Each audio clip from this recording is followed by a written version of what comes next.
Welcome back to the deep dive. I want to start today by asking you a question that, well, it might feel a little uncomfortable. Oh, starting right in with the heavy stuff. I like it. Yeah, I mean, it's about that feeling you get on a Sunday night. You know the one? Yeah. That low-level hum of anxieties about the week ahead, Well, Sunday scaries. Absolutely. like the Sunday scaries. Or, on the flip side, think about that feeling of absolute warm safety you get when you look at your steady paycheck or, your fenced-in yard, your 10-year plan. Because we spend our entire lives trying to maximize that feeling of safety, right? And minimize that feeling of anxiety. We want the smooth ride. Of course we do. It's human nature. But today, we are going to look at a stack of sources that suggests that this instinct, this deep biological drive for smoothness, might actually be the most dangerous thing in the world. It's a bit like finding out that drinking water is bad for you. It goes against literally everything we're taught. Okay. I mean, we are taught in school, in business school, by our parents. Right. We're taught to iron out the wrinkles. But the source material we are covering today, specifically a chapter titled The Souk and the Office Building, from Nassim Nicholas Taleb's work, it argues that the wrinkles are what actually keep us alive. So the mission for today's deep dive is really unpacking the hidden dangers of stability and the surprising benefits of volatility. And the central image here, I mean, it's really striking. It is. On one side, you have the office building. Right. Right. So think glass, steel, air conditioning, ID badges. Silence, order. Exactly. Total silence. And then on the other side, you have the souk. Yeah. The marketplace. Yeah, the traditional Middle Eastern market. Right. And it's noisy, it's smelly, chaotic. People are shouting, hagglers everywhere.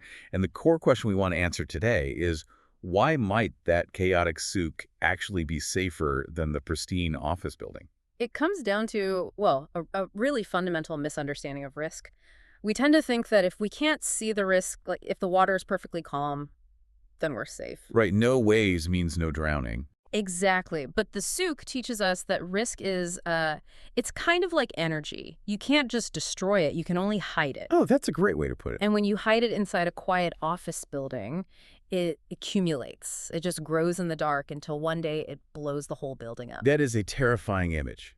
But to really get us into this, we need to talk about two specific people from the text. The source introduces them as John and George. Ah, yes. The tale of two brothers. Right. And I really want to get into their heads here because I think most of you listening are going to identify probably a little uncomfortably with one of them. We all do. I mean, it's an allegory, but it is also a hyper-practical look at modern employment. So introduce us to John. Okay, so John is, let's say, the older brother. He's the golden child. He works in the personnel department of a massive bank in London. Okay. He deals with international relocations, and he has been there for 25 years. So let's just look at his life on paper. It's perfect, isn't it? It is the absolute bourgeois dream. He has a incredibly predictable income. The text actually specifies he makes exactly £3,082 per month. Down to the pound. Down to the pound. It hits his NatWest account on the exact same day, every single month. He has a mortgage that is perfectly calculated against that exact income. 4 weeks of vacation. 4 weeks of vacation. He wears a suit. He has a routine. And psychologically, John feels really good about this. He feels amazing. He wakes up on a Saturday morning with absolutely zero anxiety about money. He knows exactly what he's worth. He knows exactly what next year looks like. He's probably expecting a gold watch for his 25 years of service. Right. He sees his life as this straight, smooth, upward sloping line, low stress, high stability, the ultimate office building life. Okay, so hold that image of John. Now let's look at his brother, George. George lives on the exact same street. They are identical twins. But George is a black cab driver. And, for those who aren't from the UK, being a black cab driver isn't just like turning on an app and driving for Uber. No, it's a whole thing. It is a serious profession. You have to pass this test called the knowledge. It involves literally memorizing 25,000 streets and landmarks. It takes years to learn. Years. The text even jokes that it expands your frontal lobes. So George is a highly skilled professional, but he is completely self-employed. And his bank account looks very different from John's. It's a total mess. It's a jagged line. Some days are amazing. He gets a long fare out to Heathrow, gets a big tip, makes a few £100s before lunch. Nice. But then other days, he drives around in the rain for 8 hours, burns a whole tank of expensive diesel, and makes absolutely nothing. He might actually end up losing money on a Tuesday.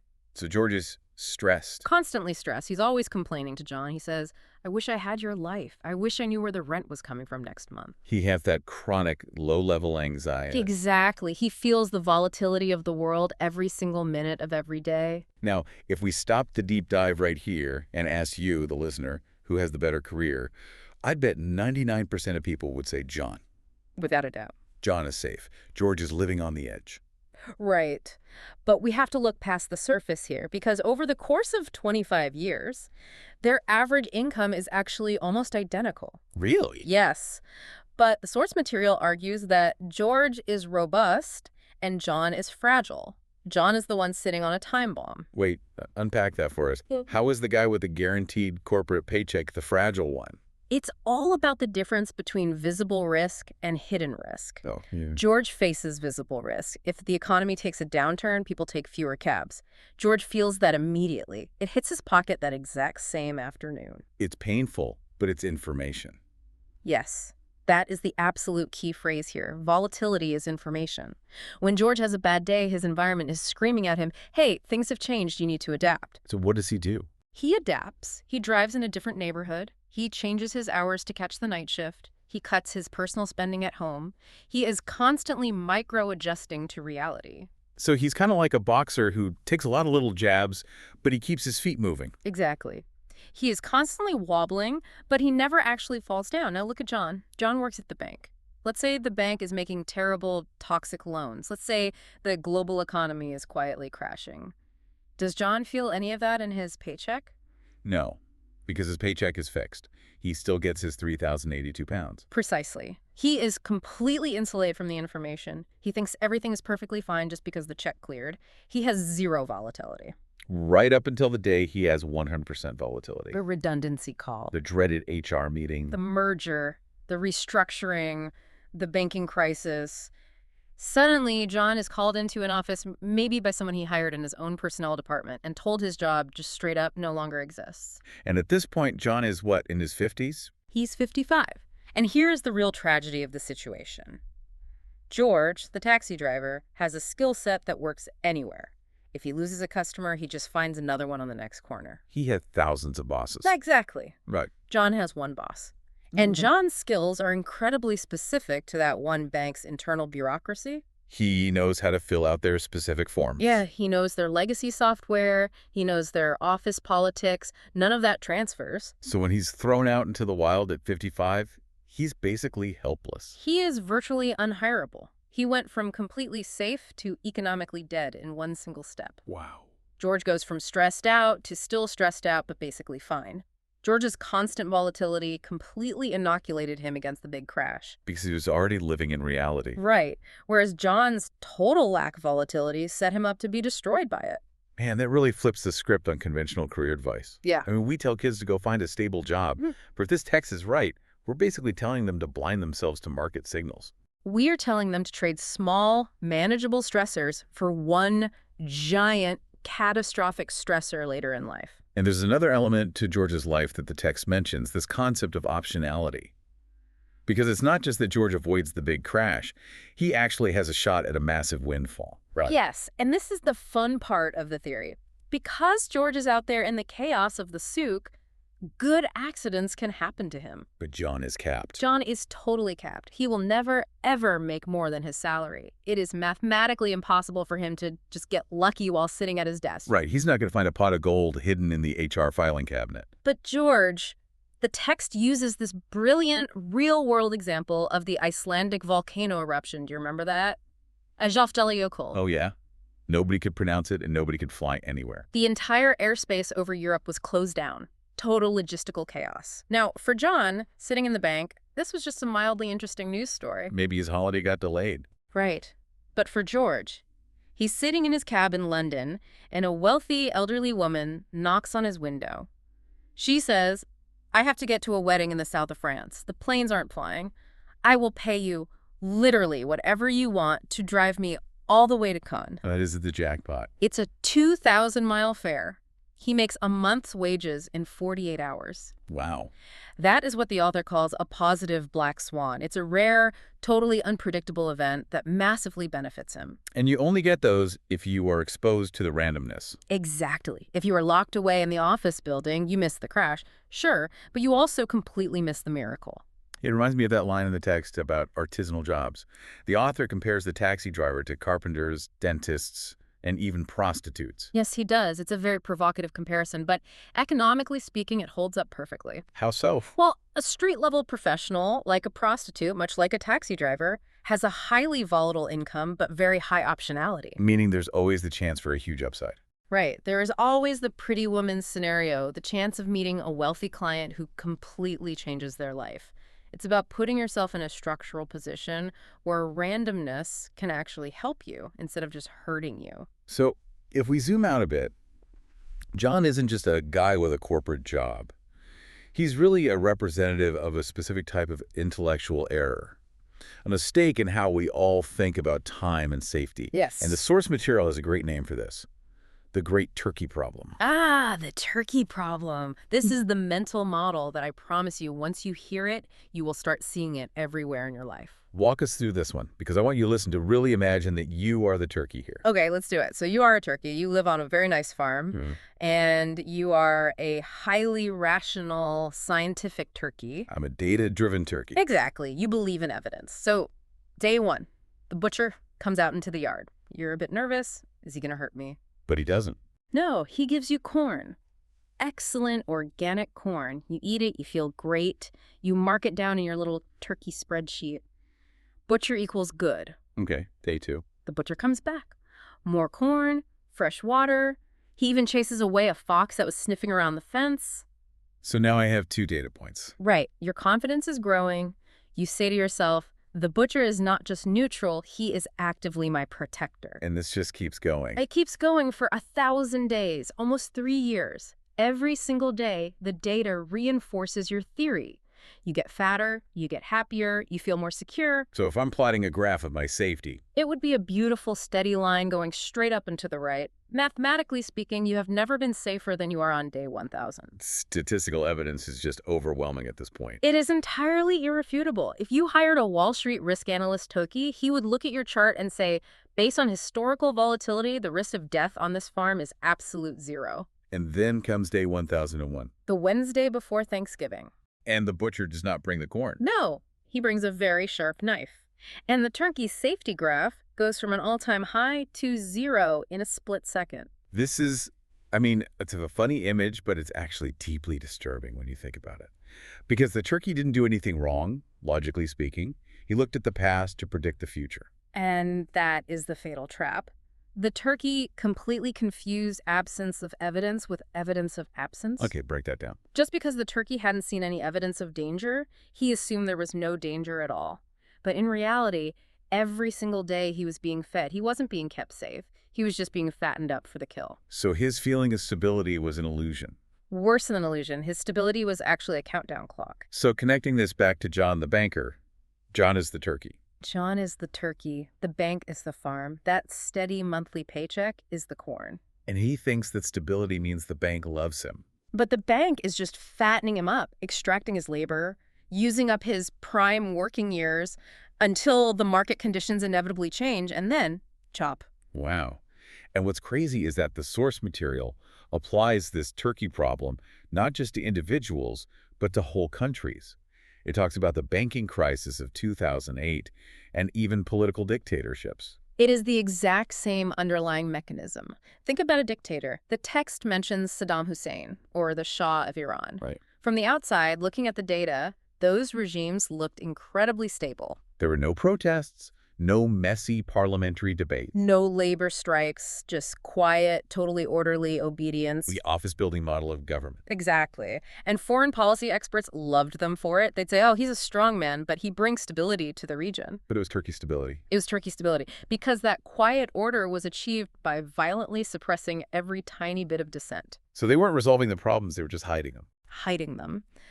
So when the explosion finally came, and in those systems, it always comes, it wasn't a peaceful transition of power. It was a complete bloodbath. It was total, uncontrolled chaos. Because the system had absolutely no way to let off steam. Right. Think of a pressure cooker. If you glue down the safety valve, it looks very calm.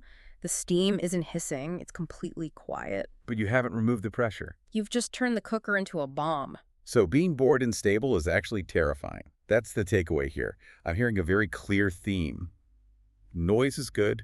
Hissing steam is good.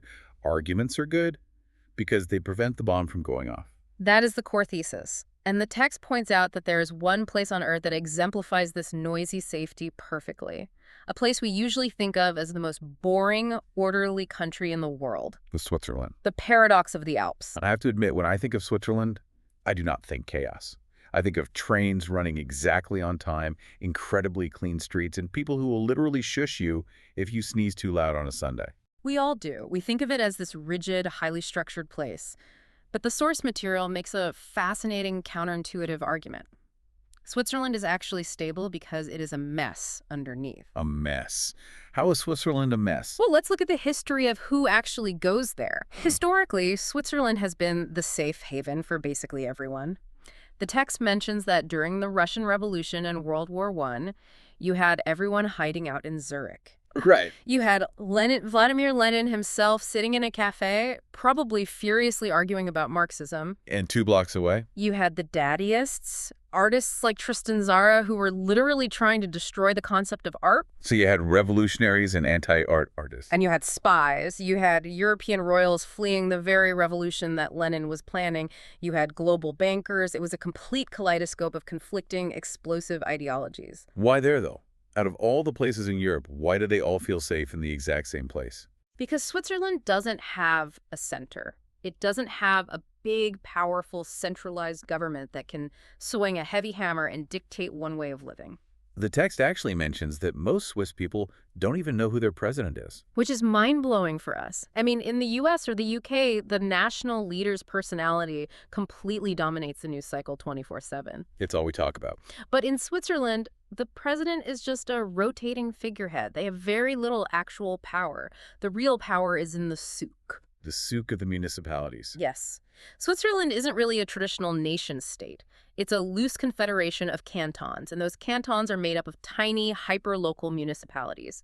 It is a strictly bottom-up system. The text famously calls it a dictatorship from the bottom. So instead of having one massive countrywide argument in the capital city about, I don't know, healthcare or taxes, You have 5,000 tiny, vicious arguments in every single village about garbage collection or the church clock ringing too loud or exactly how high a neighbor's fence is allowed to be. and that's the noise. That is the hissing steam. It's constant friction, neighbors actively fighting neighbors.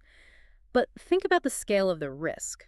If a village makes a terrible decision about its garbage collection, does the whole country of Switzerland collapse? No, it just smells really bad in that one specific village for a week. Exactly.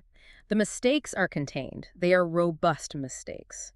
But in a highly centralized state, the office building model, if the central government in the capital makes a bad decision, it forces that mistake on everyone. It becomes a systemic risk. There's a really interesting point the expert in the text brings up here about biology, and specifically about shame. Why does small work better for humans? Oh, this is one of favorite insights from the whole chapter. Human empathy simply does not scale. What do you mean? We are biologically evolved to care about our immediate tribe, maybe 150 people tops. The Dunbar number. Exactly. So if I live in a tiny Swiss village and I vote for a local policy that ruins my neighbor's business, I still have to see him at the bakery the next morning. Yeah, that's awkward. I have to see his family at church on Sunday. I see the actual pain that my decision caused, so I feel shame. The feedback loop is completely closed. Right. But imagine I'm a high-level bureaucrat in a glass tower in Brussels or Washington, D.C. I make a sweeping rule on a spreadsheet that accidentally bankrupts an entire fishing community 3,000 miles away.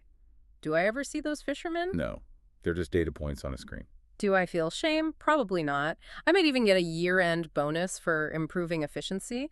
The office building structure removes the human element of shame because it creates massive physical and emotional distance. Right. But the souk structure, the Swiss village, forces accountability because you are face to face with the consequences of your actions every single day. So Switzerland is basically a nation entirely made up of George the taxi drivers. Everyone is constantly micro-adjusting. Everyone is dealing with local noise.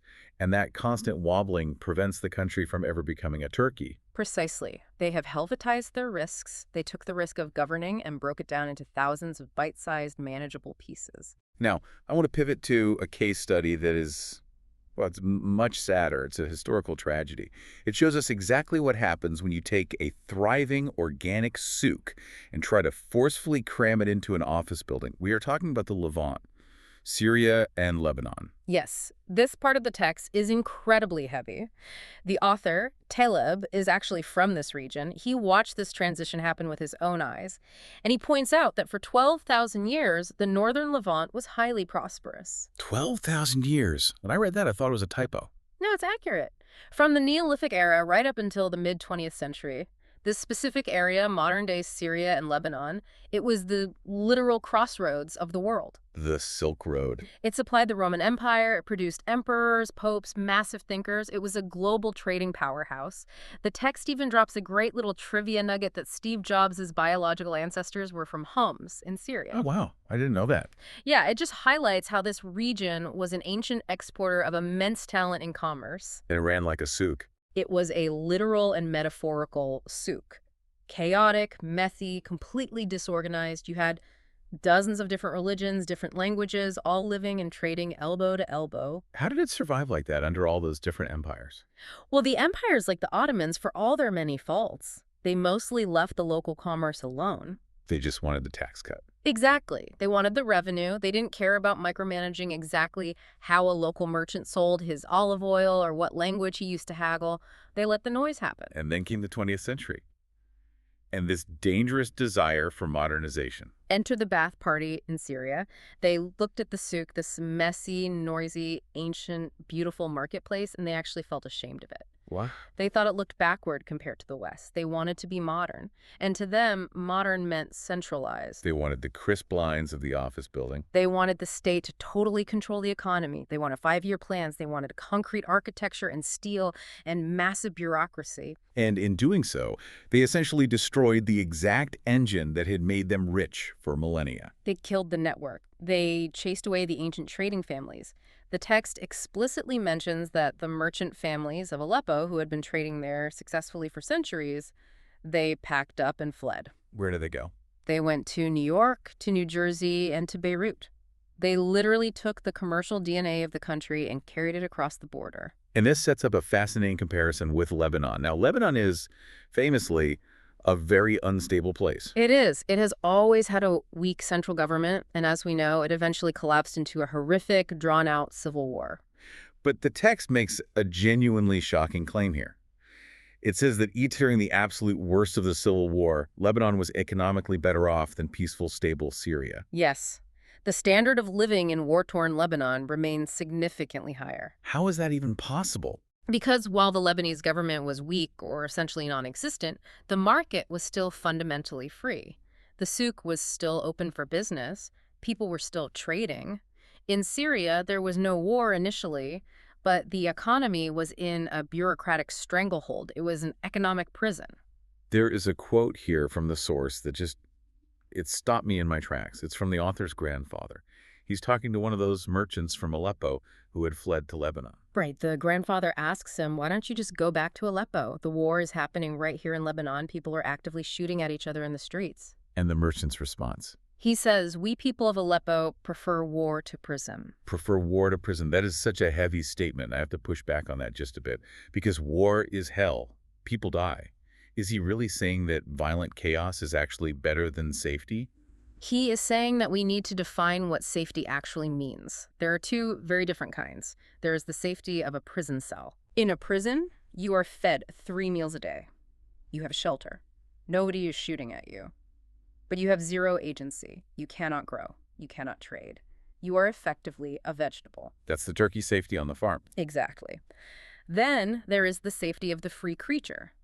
Think of a wolf in the woods. It's dangerous. It might get hurt. It might starve in winter. It has to fight for territory, but it is fully alive. And specifically, in economic and political terms, the Alpine merchant is saying, I would rather face the physical risk of bullets than the spiritual and economic death of a totalitarian state. I can figure out how to navigate a war zone, but I can't navigate a bureaucracy that forbids me from feeding my family. Exactly. It completely redefines the concept of order, doesn't it? We always assume order is automatically a good thing. But order can be necrotic. It can just be dead tissue. The expert insight here really seems to be that freedom inherently entails agitation. If you want a society that is prosperous and free, you simply have to accept a certain level of noise, messiness, and even civil conflict. If you try to aggressively smooth it all out from the top down, you don't get paradise. You just get a graveyard. Okay, we've done the character stories, we've done the historical philosophy. Yeah. Now, I really want to get to the math, because the source material provides a statistical framework and explains why all of this happens. This is basically the engine under the hood of the whole theory. Welcome to the two worlds, Mediocristan and Extremistan. I love those names. It sounds like something out of Gulliver's Travels. It does, but they perfectly describe the statistical reality we actually live in. Because we tend to think there is only one universal kind of randomness.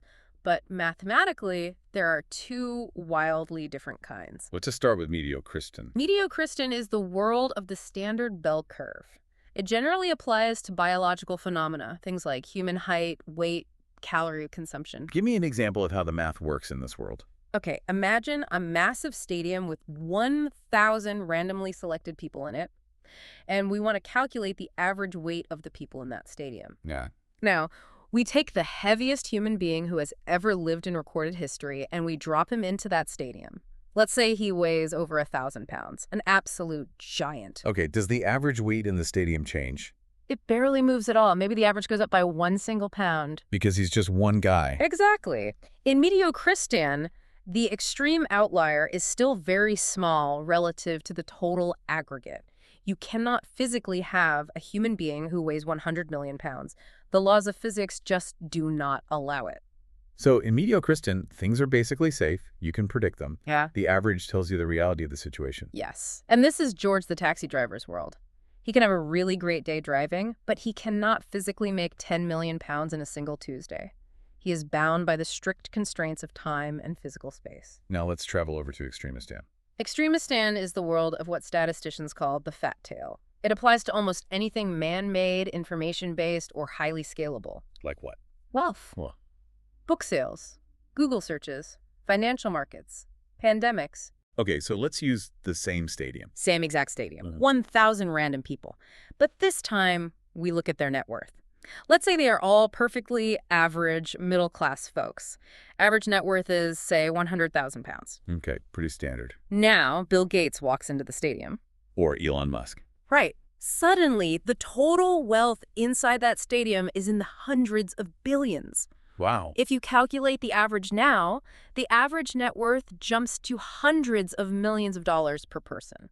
But that average is a complete lie. Exactly. If a journalist just reported the average, you'd read the headline and think every single person in that stadium was a multimillionaire yacht owner. But the reality is, one single person has all the money, and everyone else still just has their 100 grand. So the outlier breaks the math. In Extremistan, the outlier isn't just an anomaly. The outlier is the entire story. One single massive event, one black swan, totally dominates the entire system. And this is John the Banker's world. It is. Financial markets live entirely in Extremistan. Most days, literally nothing happens. The line is flat.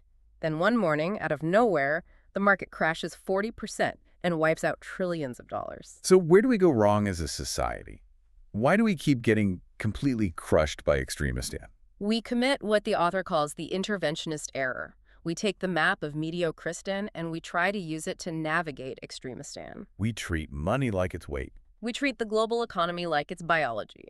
We assume that a million-pound market crash is just as mathematically impossible as a million-pound man, and because we haven't seen one lately, we assume it can't happen. And because of that false assumption, we build systems that are incredibly fragile. Yes, we build giant dams to stop every minor flood, not realizing that we are just trapping and saving up the water for a biblical mega flood that will eventually top the dam anyway. The text uses the forest fire analogy here, which I think is just brilliantly relevant given all the massive wildfires we've seen around the world in recent years. It is the absolute perfect illustration of the interventionist error.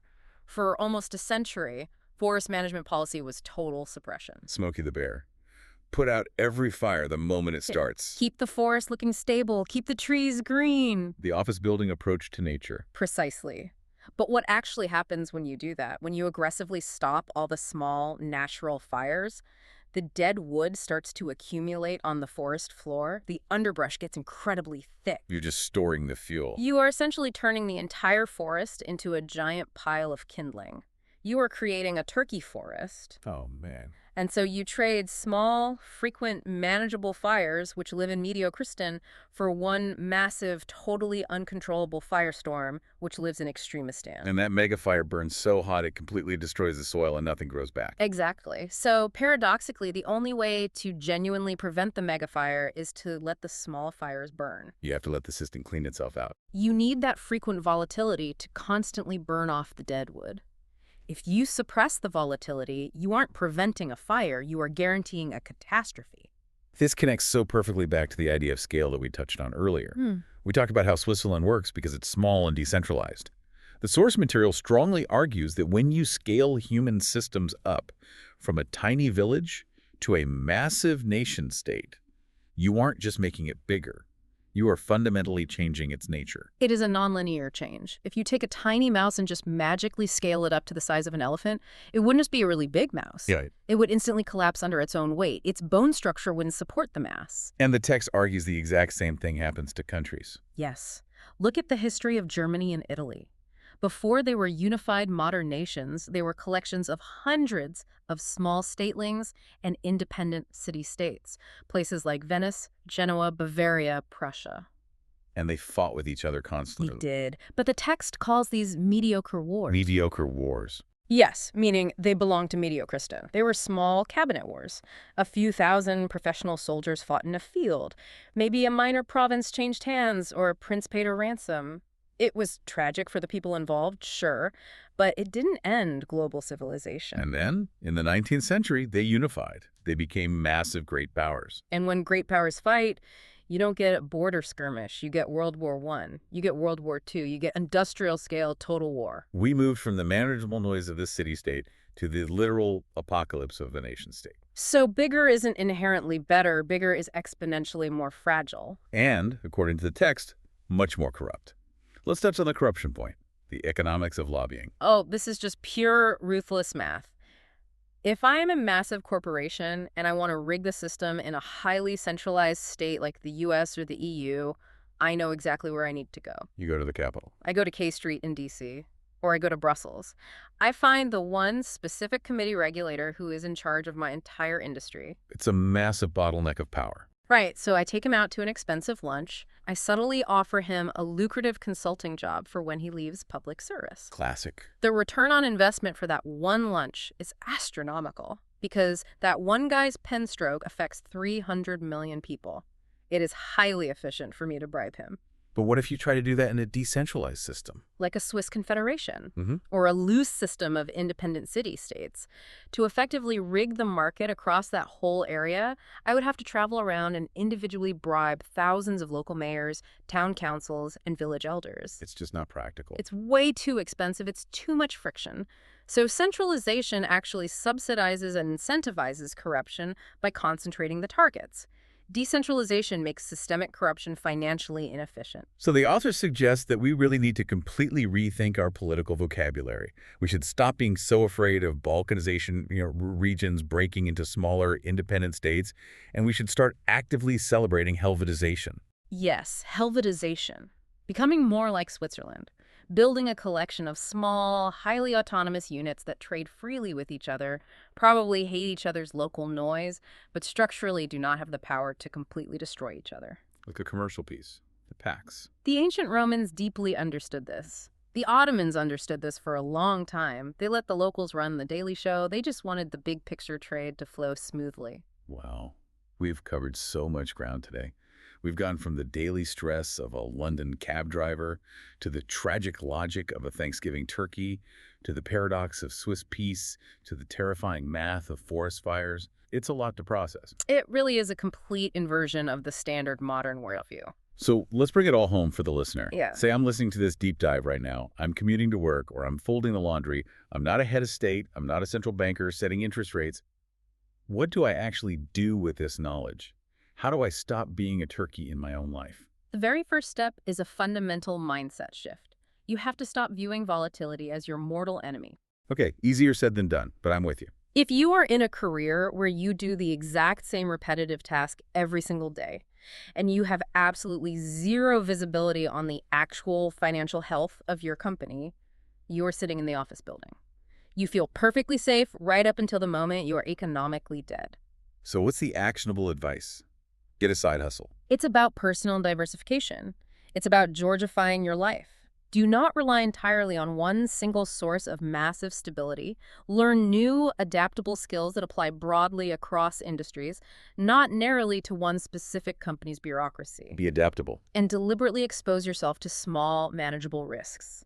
Stop hiding from every little conflict. Like the forest fires. Exactly. Don't take a painkiller the absolute second your back feels stiff. Listen to the information your body is trying to give you. Burn the dead wood before it takes out the whole forest. Small stressors are vital information. They are the vaccine that protects you against the big crash. If you totally sterilize your life, you lose your immune system. And I think there is a much broader warning here about who we choose to trust. Oh, absolutely. Be incredibly skeptical of anyone, whether it's a politician, a tech CEO, an economist who promises you a completely smooth ride. Anyone who promises they have finally eliminated the boom and bust cycle. Because they aren't fixing the weather. They're just building a giant dam. And the water is quietly piling up behind it, waiting to break.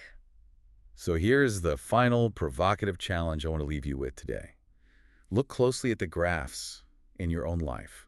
Your finances, sure, your career path, but also your health, and especially your closest personal relationships. Ooh, relationship. Yeah. Are they smooth lines? Are you treating your marriage or your friendships like John the banker's career? Are you suppressing every minor annoyance, avoiding every small argument just to keep the surface perfectly calm? That is a turkey marriage right there. Exactly. Ask yourself, where is the hidden risk accumulating in the silence? Because if your life feels a bit messy right now, if it feels like a noisy souk, if you're hustling, if you're dealing with friction and having the hard conversations, maybe take a deep breath and realize something important. You might actually be much safer than you think. You're building the calluses. You are building the calluses that will save you when the black swan finally lands. Embracing the chaos really is the only way to become truly anti-fragile.